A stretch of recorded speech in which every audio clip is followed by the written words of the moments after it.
This is Alex. He was adopted and is back in South Korea for the first time. Yeah, try it. You'll like this. No?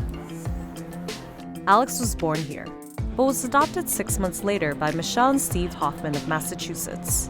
They're on a birthland tour, one of many that are set up to help Korean adoptees reconnect with their roots.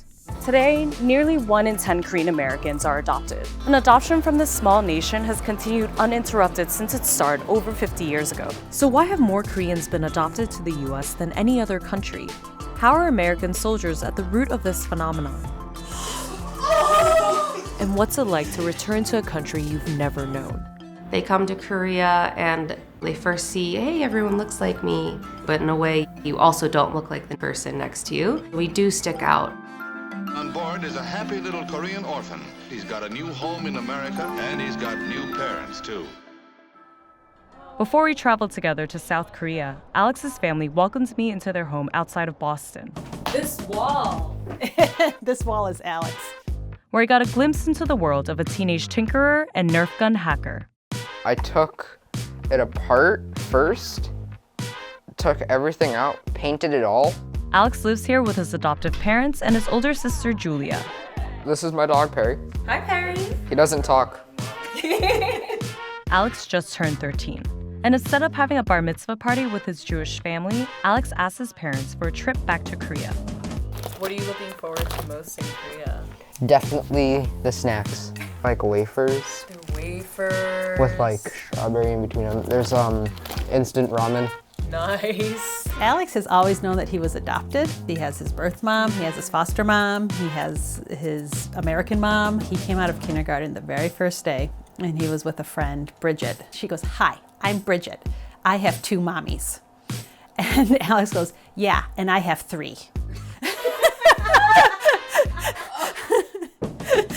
And Bridget's moms thought that was the best answer. Alex hopes that while he's in Korea, he'll get to meet mom number 2. Have fun, Korea.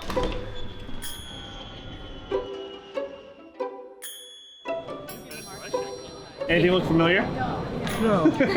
This trip was arranged by Adoptee Bridge, one of the many U.S. groups that help Korean adoptees search for their birth or foster parents and get to know South Korea. When I got to Korea, I kind of felt like I was home. Like I felt like I was somewhere where I had some connection and I had been there before. Alex is one of about 120,000 Korean adoptees sent to the U.S. since the 1950s, a practice that began after the Korean War. Benny and Claire are on their second trip back. They have different birth parents, but were both adopted by the Knisley family. So we grew up just outside of DC in Arlington. It's not very racially diverse. I kind of had a hard time, I think we both did at different points in our life, kind of fitting in. Christine Hyman, who founded Adoptee Bridge, can relate because she's also an adoptee. So I like to call myself a Korean American adoptee because I am all 3. I was born in Korea, I was raised in America, and I am an adoptee. The search for my birth mother was very emotional. I reached out to my agency, they started the search, and they found out that unfortunately she passed away. But at the time, the laws and the policies were that they could reach out to another birth family member, so they were able to find my grandmother and my aunts and uncles. So for Korean adoptees today going on their birthland tours, what are some of the challenges? A sense of loss.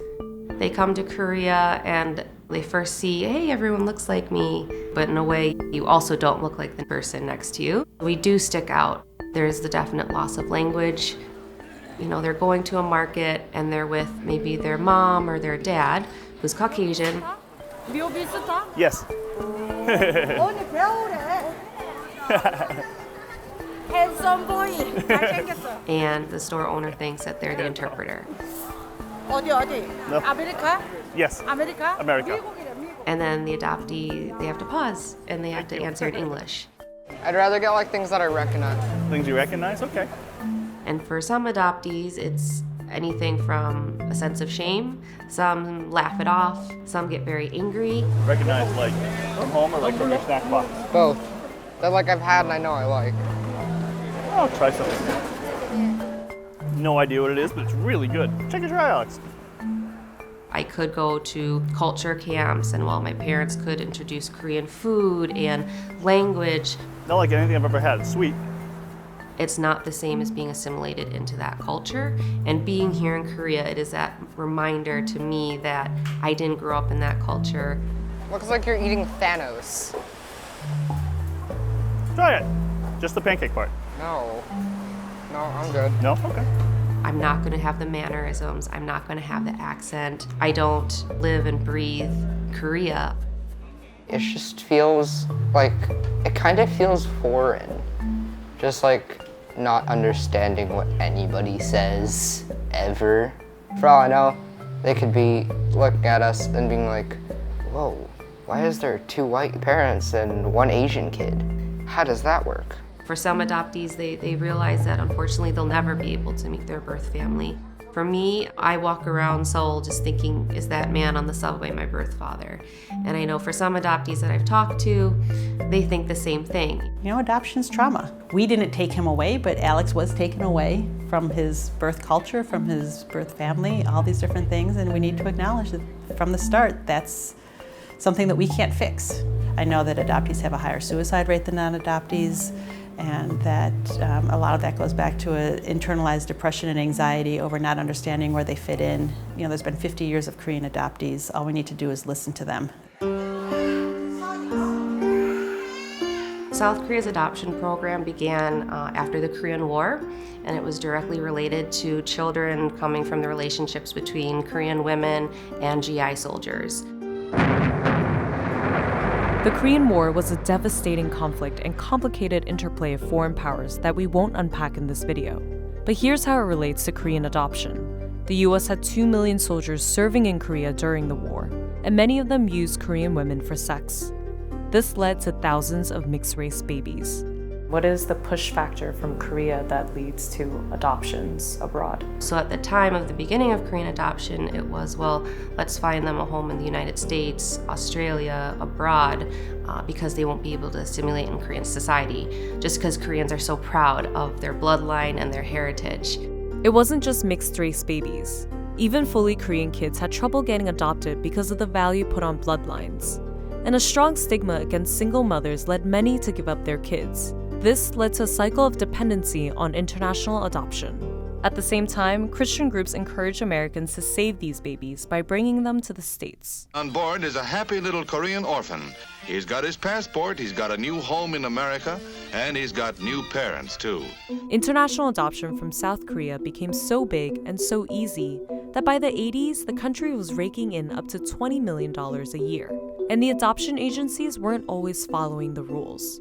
In their minds, it was, how do we find families for these children? Sometimes paperwork needed to be changed. They were saying instead of the birth parents being married, they were separate. Instead of the adoptee having siblings, they were saying, oh, the birth parents only had this one child.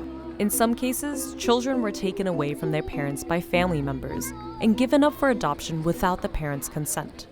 Since the Korean War, over 200,000 Korean babies have been adopted internationally. But adoption is not possible for all abandoned children in Korea. Some will grow up their whole lives in orphanages. The purpose of the orphanage visit is just to give our families and the adoptees an idea of what it's like to grow up in an orphanage setting. It's very overwhelming. A lot of these kids remind me of Alex. It's one of those things you wish a place like this didn't have to exist, and yet if it has to exist, and yet it does. Yeah.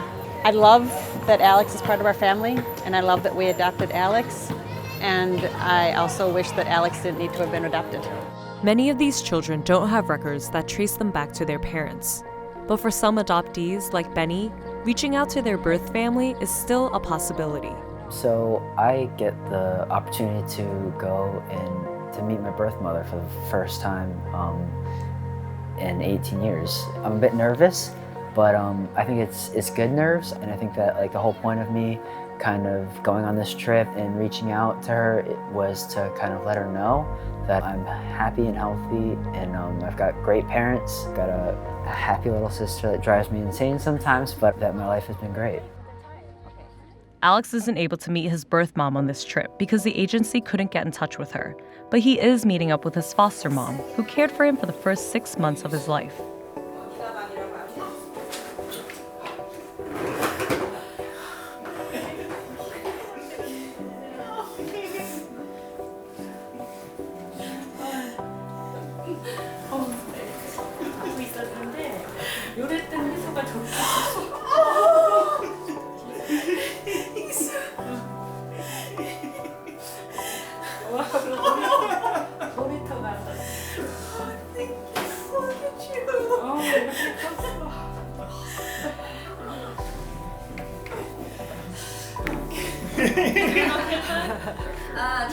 이렇게 진짜 보게 되는 게 꿈만 같아.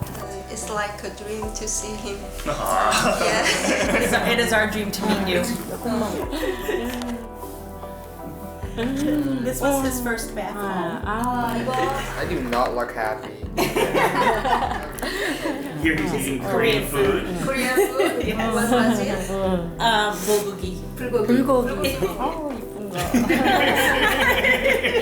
I'd really like to say thank you just for caring for me for so long.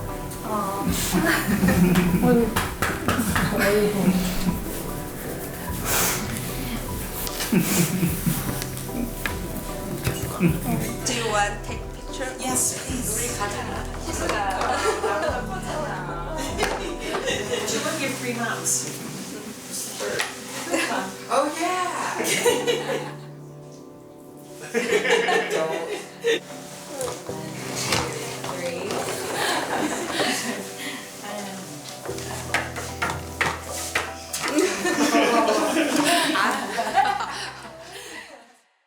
Not all adoptees on these birthland trips get to meet with their foster or birth families. Claire was unable to meet her foster mom because she had to cancel last minute. We're planning on going back to Korea, and I really hope we do. I didn't get to meet my birth mother, but I got a letter from her. I felt like I had a piece of her with me when I got it. The day I met my foster mom was kind of stressful just because just realizing the fact that this is somebody who took care of me for 5 months. It was just meaningful to realize that this is where I lived. So my birth mom, I really do think about her a lot. Walking away from the meeting was almost it was heart-wrenching. I think we said goodbye to each other I think 5 times as we were walking out of the building. She gave me a watch that I have actually right next to me that I brought to college. It was a college gift with her intentions of every time I look to see what time it is that I'd think of her. Hey everyone, thanks for watching this episode of Untold America. We want to hear how you guys felt about this story of having a multi-layered identity and what it means to belong. So let's keep the conversation going in the comments below. Please show your support for stories like these by turning on your notifications and subscribing.